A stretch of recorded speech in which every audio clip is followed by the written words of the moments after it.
Welcome back to UX Product Design Mastery. I'm Param Sangha, and we're going to answer a question that I hear the most, and that is, how do you get started as a UX product designer today in 2023 with no prior experience? I have over 13 years of experience in UX product design, and yes, things have changed, but one thing has stayed the same. You need examples to showcase your skills and thought process. Unlike other jobs out there, employers want to know if you can design and how you work. And they can't do that without case studies which showcase your work. They will ask you for an online portfolio and they will quiz you in interviews on an example of how you solve the problem, how you deal with difficulty, and how you overcome challenges.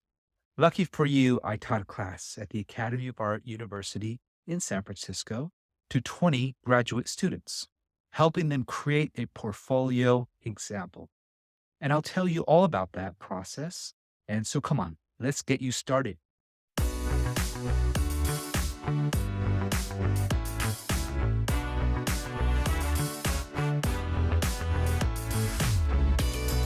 Selecting a project that genuinely interests you or aligns with your passions is often a motivating choice. It might be a website or app you use regularly and see opportunities for improvement. Instead of choosing a top-tier app or a well-known website, go for something less common. This way, you're likely to encounter unique challenges and uncover opportunities for improvement that would make your work stand out. The idea here is to choose a project that allows you to demonstrate your ability to bring creative solutions to real-world UX problems. When I first started, the iPhone App Store had just opened up to developers, and I helped others with turning their ideas into real apps. So I would help take their ideas and create the designs, test them with users with design prototypes, and iterate until we had something solid. Then I create the documentation and design specs, and work with developers to build the final apps. I did this with many apps for the iPhone. But I'll never forget my first projects. I designed the Daily Selfie app, which allows users to take a photo per day and play it back as a GIF or video, allowing users to see the changes over time.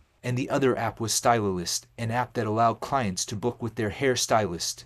Next, follow a thorough design process. Once you've chosen your project, immerse yourself in each step of the design process. This process is similar to the curriculum of the Principles of User Experience class, which I taught at the Academy of Art University in San Francisco, with the end goal being an example case study for your portfolio. Step 1. Heuristic Evaluation. Start by conducting a heuristic evaluation of your chosen application or website. Identify potential areas for improvement. Assess the functionality and the overall usability. Step 2. Research and market comparisons. Next, perform market research and draw comparisons with similar applications or websites. This step will provide you with insights into current industry standards and user expectations. Step 3. Conduct user interviews. After having conducted your heuristic evaluation and comparative research, it's time to dive deeper into understanding the users. Conducting user interviews is a pivotal step in the UX design process that provides insight into the motivations, behaviors, and needs of the users. Before you start the interviews, prepare a set of open-ended questions related to the user's experiences with the website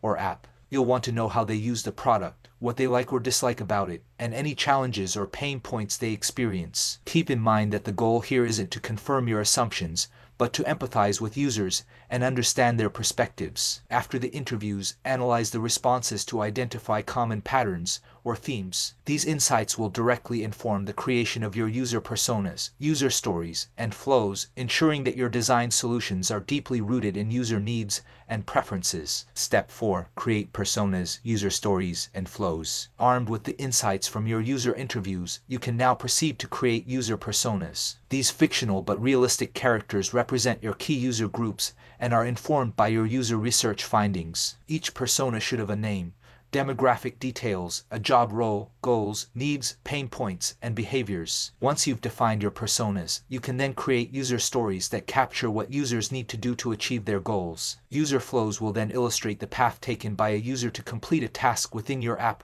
or website, based on their persona and associated user story. Remember, your personas, user stories, and flows should not be set in stone. They should evolve as you gain more insights and knowledge throughout your design process. Now, you can continue with the design process as outlined above, from wireframing to the final design and spec work. Step 4. Wireframing and prototyping. Then comes the design stage. Begin with wireframes, moving on to more detailed prototypes. Use software tools like Sketch, Figma, or Adobe XD for this purpose. This stage is where you will start to see your solutions come to life. Step 5. Usability testing and iteration. Following this, conduct usability testing with potential users of the application or website. Gather feedback, learn from it, and iterate your designs accordingly. Step 6. Final design and spec work. Finally, refine your designs, taking into account the feedback from usability testing. Create a detailed specification document that explains your design choices